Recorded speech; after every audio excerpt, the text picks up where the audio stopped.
Since the last public board meeting in June, you certified a $33.3 billion consolidated budget for the current fiscal year 2025.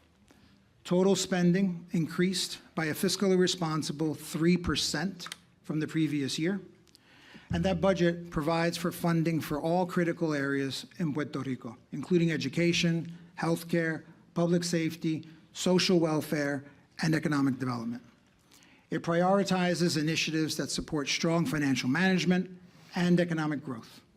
However, just as the Oversight Board worked with the Legislative Assembly on a budget that the governor could sign and you, the members of the Oversight Board, could certify as a compliant fiscal plan, legislators introduced a group of bills in the final days of the legislative session that would spend close to $1 billion more than what was agreed to in the budget proposed by the governor.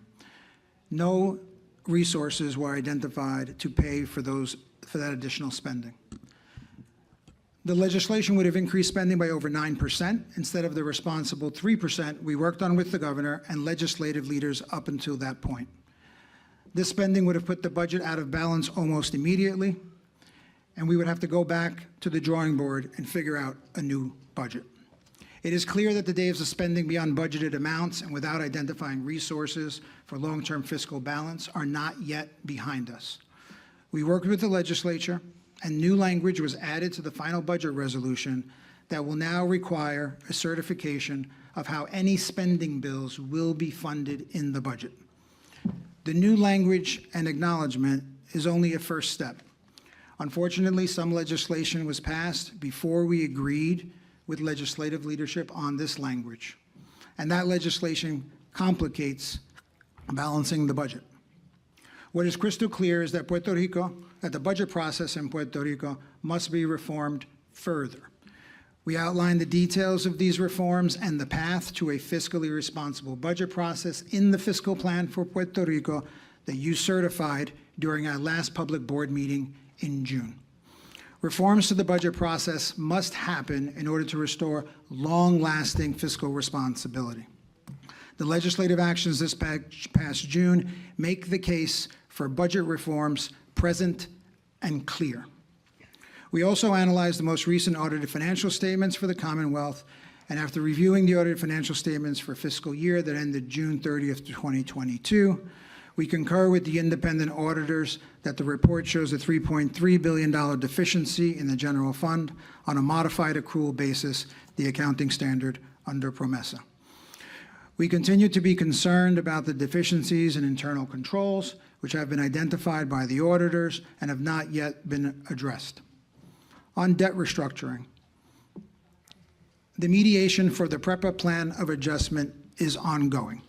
Following the June ruling by the United States Court of Appeals for the First Circuit on the extent of the bondholders' collateral and the recourse claim against PREPA, and the U.S. District Court extended the stay on all PREPA plan of adjustment related proceedings until October 8th of 2024.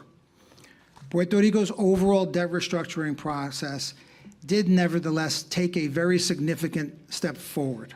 On July 25th, 2024, the Oversight Board asked the U.S. District Court of the District of Puerto Rico to close the proceedings under Title III of PROMESA to cut the COFINA debt.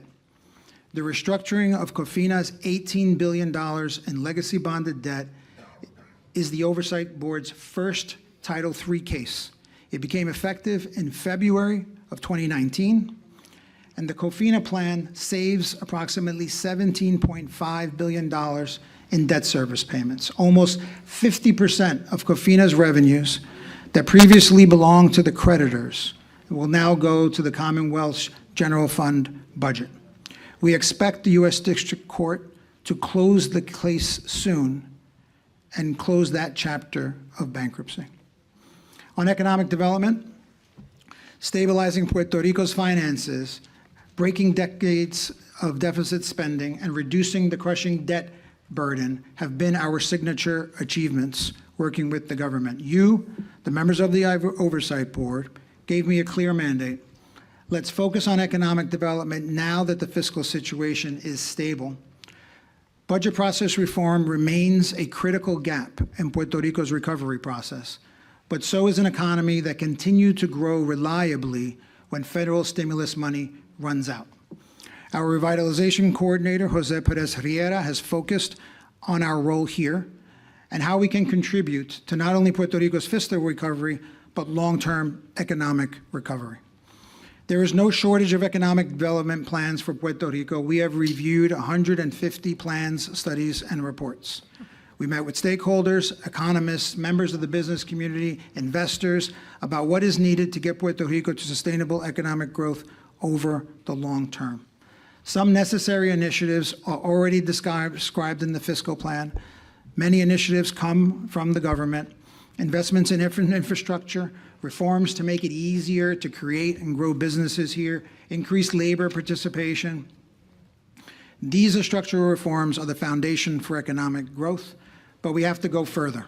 Today, Jose Perez Riera will provide the board with an overview of the Oversight Board's next steps. Reliable energy is as much a key to the Commonwealth's economic success as it is to the quality of life in Puerto Rico. It is a condition precedent to everything else the government and the board must accomplish. That is why energy reform was one of the first reforms that the Oversight Board backed. Working with the government, we broke up failing PREPA that resulted in an energy system whose policies were governed by political and special interest influence and a dramatic lack of investment.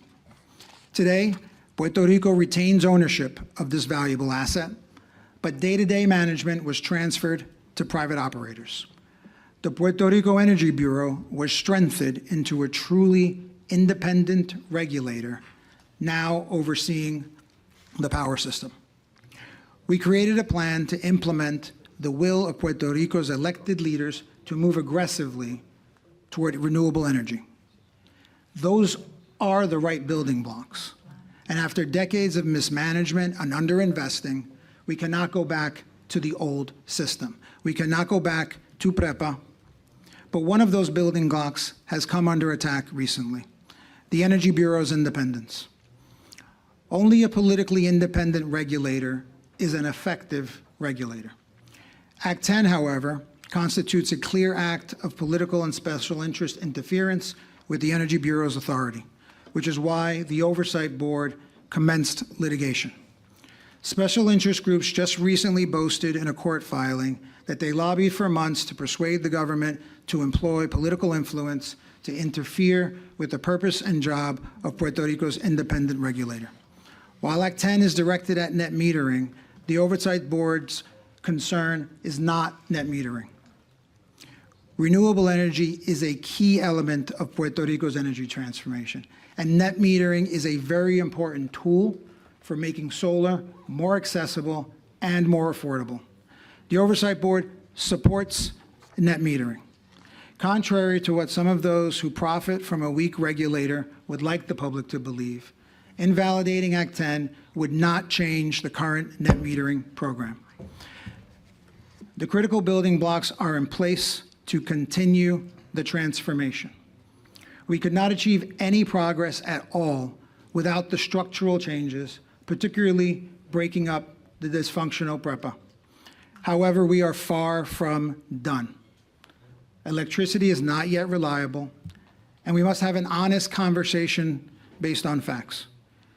We experience too many power failures, and while some are necessary scheduled power outages to allow for a maintenance of a system that was in disrepair, far too many outages are related to a grid that lacks sufficient capacity and has been badly maintained for decades. The energy grid continues to fail the people and businesses of Puerto Rico. The improvements in the grid infrastructure and reliability are not where the people of Puerto Rico expect them to be this many years after Maria. This is partially because the investments to improve the fragile infrastructure have not happened. After Maria, the grid was restored to operational capacity just to get the lights turned on. However, in addition to the FEMA funds that got Puerto Rico back on its feet after the hurricane, Congress authorized over $17 billion in funding so that we can stabilize the energy system and improve its reliability. To date, not enough of those resources have been deployed, and as a result, we are operating with much of the same grid we had before we even started the transformation. Substantially, this is the same grid that failed the people during Hurricane Maria. The federal government, through FEMA, is providing $17 billion to improve the grid. However, only approximately $1.2 billion of this federal money has been spent 7 years after Maria. We need to move faster to improve and renew this grid. This is not a question of oversight.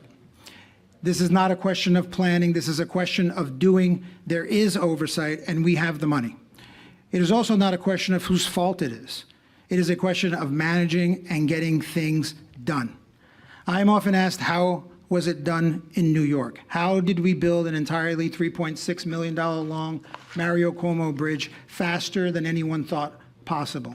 How was a brand new LaGuardia airport constructed, not just a terminal, an entirely new airport, on the same site as the old airport without ever closing the airport, even for 1 day or 1 hour? Federal funds came in, state funds came in, federal and local permits were required, as were environmental approvals. The answer is government and contractors, planners and builders. Nobody did it alone. We all worked together with one single purpose. These projects advanced to completion because of effective operations management, prioritization, support from a bureaucracy, and an unwillingness to accept no for an answer. Improvements can happen faster. I'm not an engineer. I have seen projects language, and I have seen large-scale projects happen faster than anyone thought possible. And the difference is nonstop, focused attention, prioritization, motivation, and incentives. The current situation and pace is not acceptable and should not be normalized. I do believe with effective leadership, operations management, prioritizations, and support from the bureaucracy, improvements can happen faster. These are not easy tasks. It is difficult, and it requires confronting obstacle after obstacle, day after day, with creative and non-traditional solutions. Pointing fingers and attributing blame accomplishes nothing in this instance and may, in fact, set us back. I believe in accountability, and there are easily a dozen government agencies that play a role in the deployment of funds. That is why the Oversight Board brought all the energy players together, our team and the government, LUMA and Genera, Core 3, P3 Authority, the Energy Bureau, FEMA, and the U.S. Department of Energy. Governor, you sent the Secretary of State, which is how important the issue is, and we appreciate it. The challenge is that we have billions of dollars made available by the federal government specifically for Puerto Rico's energy grid, and Puerto Rico has not been able to inject those dollars into the grid as of yet, and the pace required for what is at stake. Every day that these funds are not deployed is another day that the people of Puerto Rico are at risk of being without power. We have lost too much time, and this is not a legal contract exercise, nor is it an accounting exercise. Lack of execution is an operational challenge, and that challenge is ultimately the responsibility of us and the government. Yes, there are legal and accounting concerns, but at the end of the day, the grid must physically be improved. The focus has been on obstacles, not how we overcome them. What I heard in the intense meetings was about problems, not solutions. Projects designed but not funded. Work was paid for but not reimbursed. Contracts were hired but not working because approvals are missing. These are not trivial issues. Getting reimbursed from FEMA is a process. Getting permits takes time. Nonetheless, management of the projects, the execution of the day-to-day deployment of the resources is the responsibility of the government. I know this because I have seen it and I have lived it firsthand. But let's not focus on the roadblocks. Let's focus on how to remove them. We need to prioritize the projects that we can get done right now, and federal agencies need to expedite approvals and waivers. Members of the board, our staff, and I will take much more active role in the process of helping to remove roadblocks. We have no desire to micromanage the process, but we also have a responsibility to do whatever we can to facilitate the effective deployment of these resources now to improve the grid. Federal funds are available for this initial stage. Judge Gonzalez, Andrew Biggs, you were here when the Oversight Board tried to take a very active role years ago. A previous government blocked the idea of appointing the Oversight Board's Revitalization Coordinator as PREPA's Chief Transformation Officer back in 2018. Instead, we focused on implementing PREPA's fiscal plan and created a system that can and will improve. But nobody took on the task of actively managing the system. We are now asked to be more involved privately and publicly by members of Congress who have specifically asked us to assist with permitting and support federal and local agencies. What we need to do is double down on the operational side and simply get what needs to get done faster with more boots and trucks on the ground. Focusing on contracts is a distraction from what we need to get done. I have not heard any convincing reason why we cannot do this.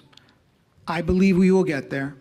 Recently, as a result of our meetings with Core 3, who has been working very hard to overcome obstacles, they've committed to pre-review approximately $240 million in Hurricane Fiona expenses, which should help significantly accelerate reimbursement timelines.